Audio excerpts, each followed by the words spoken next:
So Ryan's World made a movie and it flopped. Like unbelievably bad. Despite their production budget of around $10 million, they only made about $600,000. And even if you aren't good at math, I'm pretty sure you know that's a problem. I forgot to add that this movie was also shown internationally in theaters. Like people could actually go in person to see this movie, which is a huge feat in and of itself because not many YouTuber movies make it internationally. However, the problem is even though the movie was shown internationally, nobody was going to go watch it. In fact, there are literal TikToks of people going to go watch this movie and nobody's in the theater. What got us out of Titan's lair? You need us. She has a point.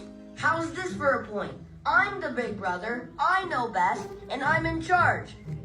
The twins go home before they get us into any more trouble. And when you see TikToks like that paired with the critics' reviews saying things like this is ultimately an underwhelming influencer movie that's aimed at the YouTuber's huge base of toy-loving fans but has little to offer to anyone else, or this cinematic junk is what happens when underage YouTube stars with no acting talent have parents who pay for the family to star in a vanity movie motivated by greed. It's not the kid's fault. And when you hear stuff like this, it makes you realize that Ryan's parents will never beat the money-hungry allegations. And for those who don't know what those allegations are, let me explain. Ryan's World, or Ryan, have been making toy reviews since the age of 4. Back then, he would receive billions of views on his videos that would generate an ungodly amount of money. In simple terms, they were getting motion. Since then, his parents have turned his YouTube channel into a full-fledged business where they pump out daily content, and they've been doing this for the past 7 to 8 years. The only problem now is that Ryan is no longer a kid, yet he's still making kid content. His views have since fallen off from what they used to be, and it feels as if his parents are trying to drain that last little bit of money out of him before he gets even older, which is where the memes come in of people asking Ryan's parents to let him retire. And with the movie critic echoing this same opinion,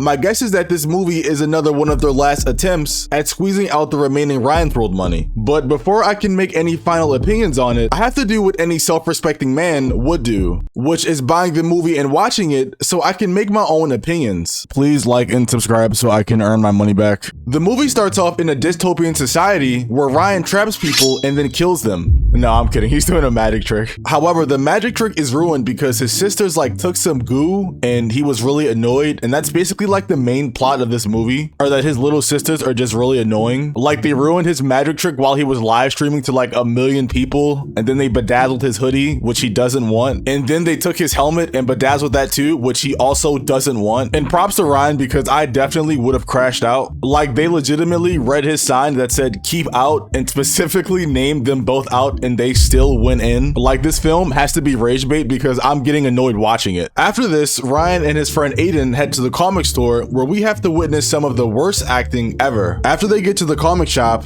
they find a secret locked door with all the valuable comics inside, and in real movie fashion, they want to go inside of it. However, the door is locked, the person standing behind the counter is right there, and they don't have a code. So you know what Aiden does? A signal? What kind of signal? I don't like this, Aiden. Just whistle or something. Does she think people are deaf? You can probably hear the access denied sound outside of the store.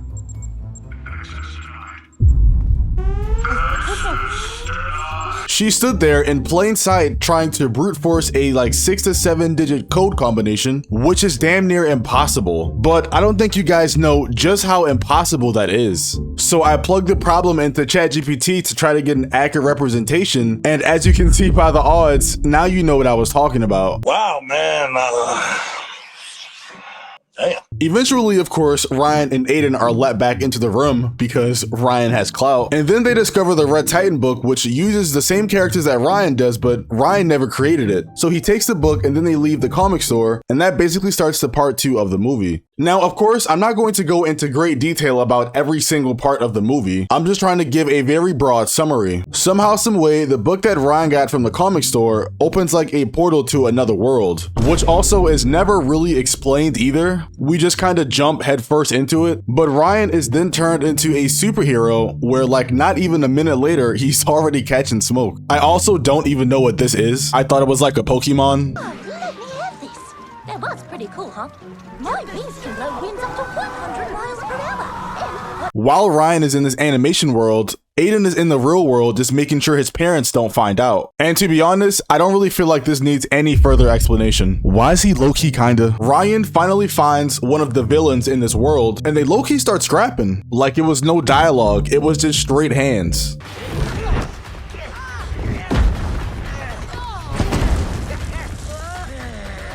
Oh yeah, he locked in now.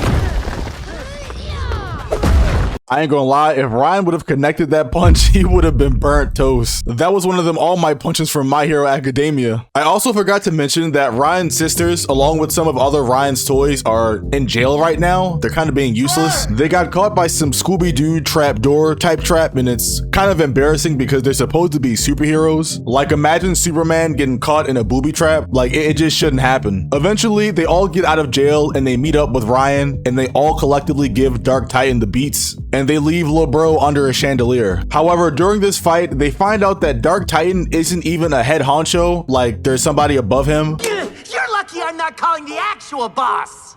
You have a boss? That's even worse than needing henchmen. Which in my opinion doesn't really make any sense writing wise, because they've been hyping this particular villain up and they gave him like cool statues and holograms, all for him to be under someone else. I mean, Ryan literally fought this guy for like 20 minutes of this hour-long movie. Like it doesn't make sense for it to be someone else after that. Like they didn't even really develop his character. He's like a reverse Flash that doesn't really have a backstory. He's just there. And then after they beat him, he's no longer useful basically. I also did some research and found out that Dark Titan is also like a recurring character in Ryan's world, with some videos titled Dark Titan Takeover, Superheroes Save Ryan's World. So just in my personal opinion, I don't understand why he wasn't the main villain, or like why, I just don't get it. That's just me though. Anyway, while Ryan and his friends were looking for the big boss, the volcano starts erupting, which basically tells them where he is. After they finally meet the big bad, he low-key starts giving them that Thanos treatment and starts like beating all of them. However, Ryan's not going for that and he starts fighting back and they have a 1v1. Simultaneously, this is what's happening in the real world and I really don't want to talk about it. It's just like a lot is going on for no reason. Eventually during the 1v1, Ryan's theme song comes on and everybody who watches anime already know what that means. The fight's over. Once that theme song comes on, just know any protagonist anywhere is about to win. However, even though Ryan beat the big bad and all the other villains, the world is still full of lava. So how do they fix it? Well, they get a penguin to write a bunch of random equations on the board, and I guess that's enough to fix the world. It makes zero sense. Like, even if this movie is for kids, I low-key find that disrespectful because like y'all didn't even think of a good ending. Y'all just put a band-aid on it and said everything's sunshine and rainbows. Now, for my personal rating of the movie, I'm not gonna say it was hot garbage and hop on this hate bandwagon. I definitely don't think it was the best movie, but I wouldn't say it's trash. So if IMDb rating gave it a 2.2 out of 10, I'd probably say it was like a 4.5 out of 10. However, after watching this movie, I can definitely see how it flopped. And I honestly feel bad for Ryan because at no point is this his fault, but seeing how bad the movie performed, it's very unlikely that they'll get a sequel. But at the end of the day, at least he can say that he was in a movie. If you guys enjoyed the video, please make sure to hit that like button and subscribe. I'm sorry for the delay of uploads. I'm still in school, so it's kind of hard to upload and do school, but I'll try to make it work. Hit that like button and subscribe, and I will see you in the next one. Peace.